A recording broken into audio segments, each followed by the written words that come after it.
In 2014, when survivors first came forward with accounts of how Bikram Choudhury had sexually assaulted them at a yoga teacher training session, the news rattled people in the yoga community. Now, in the wake of Lowrie Henderson, a reporter and producer for ESPN's 30 for 30, practiced Bikram daily for close to 7 years, and managed a Bikram yoga studio in New York City. As a practicer, she knew firsthand what drew people to the militaristic series of 26 yoga poses done in a heated room, and sensed that there was something complicated to unpack. There were layers and bigger picture issues of identity and fallen heroes, narcissism, and cultish personalities, Henderson says. All centered around this complicated character, so she created an investigative podcast for 30 for 30, which premieres this week. The 5-part, serialized podcast chronicles the rise and fall of Bikram yoga, and includes emotional interviews with detailed testimonies from survivors.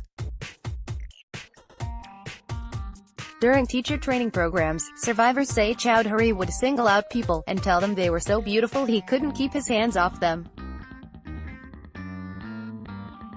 The chosen ones had to massage his body while they watched an instructional video, and then he would bring them to his hotel room and rape them. Unlike many other industries that have experienced a reckoning in the moment of. Unfortunately, this story is about someone that's not the case yet. For Ahead, Henderson told us how the culture, intensity, and powerful figure of Bikram yoga contributed to its downfall. Interview has been edited for length and clarity. What do you think draws people to Bikram yoga, besides the fact that some people enjoy it? Bikram has a lot of hooks, which I think is how it got to be so huge. Bikram as a practice is all predicated on intensity. It's like actually a controlled and communal suffering. You go into a room that's 105 degrees, you do exactly what the teacher tells you, you don't debate, you don't deviate, you don't leave the room, you drink water only when they tell you you can. There's a real intensity about it that I think attracts certain types of people. It fills a need that they have, because yoga will veer into the spiritual. It's about self-transformation, the thought of bettering yourself, and karma. It can become really powerful, really addictive, and it can really convince people that are doing it to give obedience. It can make people that are benefiting from it feel like they owe something to the teachers that are bringing it to them, and then ultimately to the man who's responsible for Bikram. The descriptions about students having to massage him were awful. With something like yoga, where the teacher-client boundaries aren't always clear, do you think the norms of the practice allowed him to get away with assaulting people? The massage became his grooming technique. It's how he identified victims, and how he normalized really abnormal and dangerous behavior. It was confusing, because it was weird and maybe eccentric, and no one really had a vocabulary for what to do about it.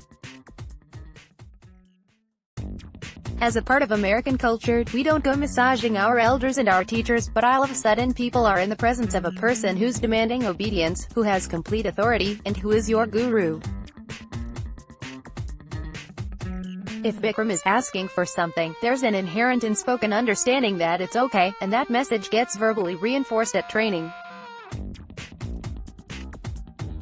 Students are told to not question Bikram, to just trust the process and listen, and not to argue, and not to question. The teacher trainings sounded like they were brutal.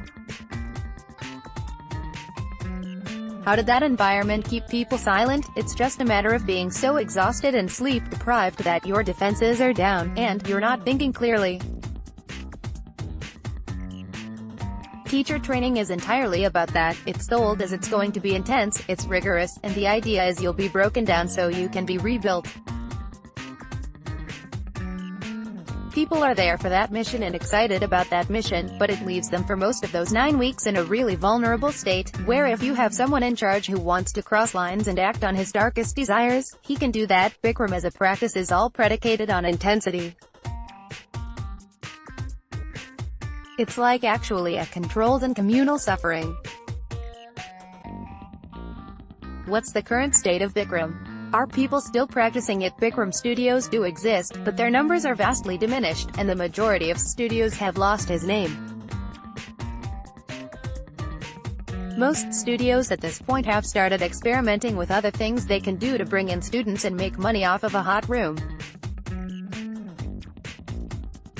Someone described it to me as a Wild West. They went from having so many rules, to now they can do whatever they want, and they're trying to figure it out and stay afloat. Bikram fled the country, and there's a warrant for his arrest. Right now he's out of the country, but still doing his thing. And he's also filed for bankruptcy. You started reporting this before. Do you think the wants to maintain some privacy about what's happened? Slowly, people are realizing that a lot of other groups, and people, and communities are now also dealing with these same demons, and these same questions of complicity, and trying to reconcile things they love with a fallen hero.